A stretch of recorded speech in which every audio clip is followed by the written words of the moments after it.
Hello everybody, and today we're going to be going over some of the options located in the Display tab. We'll be concentrated on Window, Grid, and Show. So we'll start off by looking at the window, and we can see that I can open this up in new windows.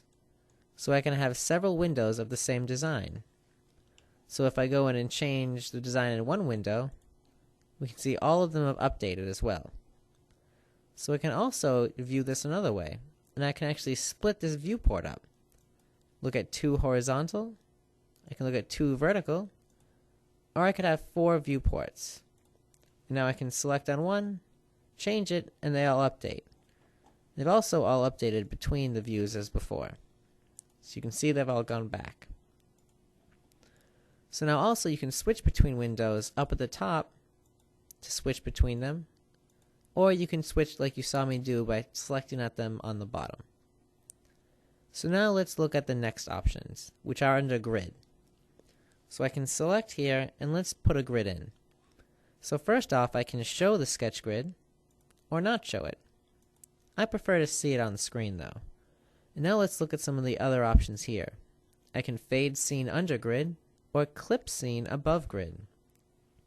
So fading the scene under grid basically just fades it, and clip scene above grid allows me to clip the geometry or show it.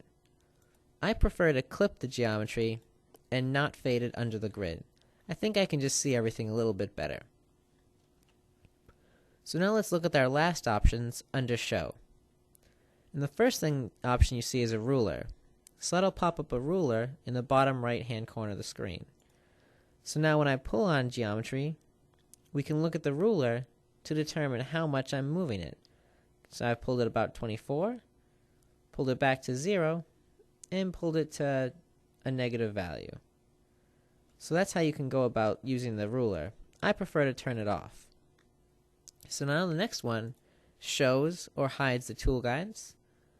Now the next one shows or hides tooltips. Notice that I get a tooltip for the tooltip.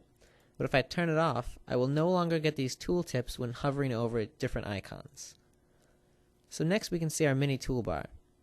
So our mini toolbar appears when I click on things, and helpful hints come up for what I want to do, which are also located in the pull options usually.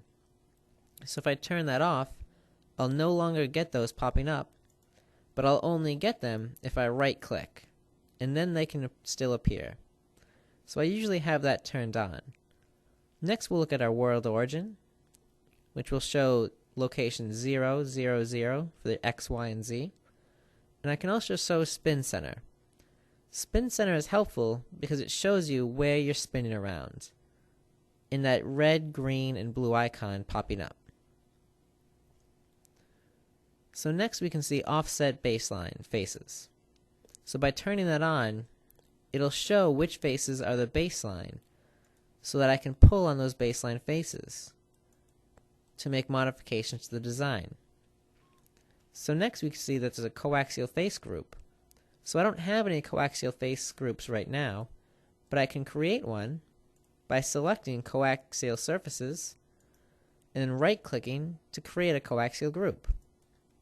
Now that I've done that, we can turn on our coaxial face group button, and that'll show up similar to the shell that you see over here with the baselines.